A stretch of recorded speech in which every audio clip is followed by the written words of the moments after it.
Chaos in the middle of a North Texas freeway. An 18-wheeler leads police on a high-speed chase, crashing into vehicles and leaving a trail of destruction. And it all ends in a fiery crash. I'm Gilma Avalos. And I'm Kaylee O'Kelly in for Ken Molestina. This all came to an end about an hour ago when SWAT team members took the driver out of the vehicle after a very long standoff. And this is a live look at JPS Hospital in Fort Worth, where an ambulance carrying the suspect just arrived. We do have team coverage for you this afternoon. We start with Brooke Rogers, who watched all of this unfold this afternoon. Brooke? Well, Gilma and Kaylee, we did watch all of this unfold. We had a very close vantage point, and I want to show you what's going on right now with the highway at I-30. I-30 eastbound is still closed, as you can see, and it probably will be for some time as far as we know, but I-30 westbound is back open, and all of this after a lengthy standoff lasted for hours, finally ended peacefully. We watched from directly across the highway as the driver of that 18-wheeler was taken into custody, his face bloody, seeming a little dazed, but apparently communicating with police. SWAT officers forced their way in, weapons drawn. First they broke a window, then the windshield, called to the driver multiple times, come out with your hands up, or even to call 911 to communicate with them that way. All of this started at about 12:30 when an officer noticed the driver of the semi speeding and tried to pull him over. The driver took off going east on I-30, at times going well over 100 miles an hour, recklessly hitting vehicles or driving them off the roadway. Approximately a dozen people were injured. This chase ended at I-30 in Cooper and Arlington when the truck hit a wall, the back of it bursting into flames. Both east and westbound I-30 were closed through all of this. As we said, eastbound I-30 is still closed. Westbound I-30 is back open. Traffic is moving slowly and likely will continue to as we get into the Friday afternoon rush hour. It was quite an afternoon here in Arlington. Brooke Rogers, CBS 11 News. All right, Brooke, thank you so much. Brooke helped to carry us through our breaking news coverage here on CBS 11. And so did our Steve Pickett. He is near the overpass right there at Cooper, also watching this unfold today. Kaylee, when you see the danger level of this, obviously with so many cars involved, but one in particular, see that car down there burned beyond recognition? There was someone in that car pinned from this 18-wheeler.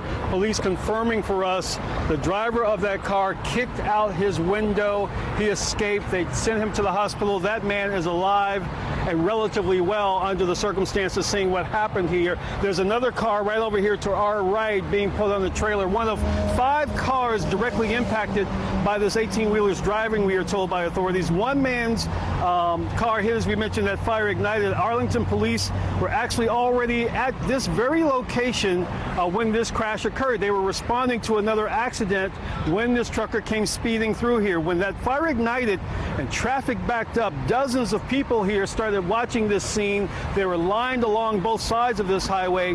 One person in particular, Jeff Petrulis, he's an employee with CBS 11. He was on this very highway when he saw that trucker come up from behind him. He actually started recording from his camera phone and saw that video that you have seen over and over again. The impact of it, listen to Jeff. I noticed the truck in my rearview mirror. He was coming up pretty fast, he or she. Go ahead. And so the truck passed me really, really close, and then the officer close behind him. As soon as the truck passed me, it ran another vehicle off the road in front of me. It had to be 100, maybe 200 feet in front of me. That car swerved. He hit him pretty hard. At the time, it didn't appear to me like the truck was trying to get out of the way of anything. It really seemed like he was trying to hit vehicles. I don't know the intention of the driver, but obviously didn't care about anybody he was running into.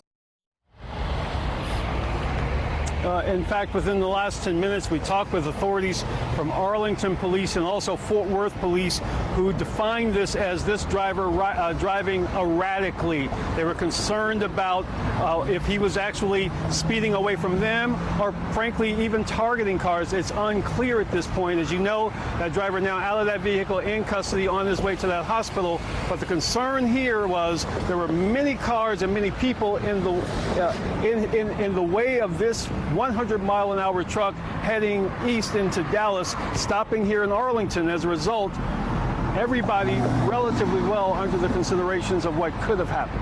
We'll send it back to you in the studio. Thank you, Steve. MedStar tells us the driver caused a total of 5 crashes along I-30 in Fort Worth before the one that ended the chase. In all, 12 patients were looked at by crews along the freeway.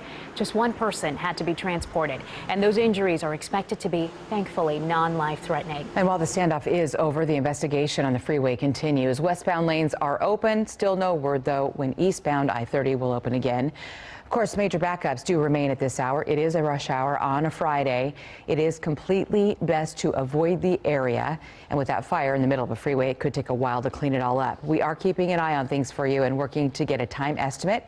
We will keep you updated through the hour. And we are going to follow this situation as we continue with you here this afternoon and throughout the evening newscasts as well. You can always find the latest on our web and social media sites.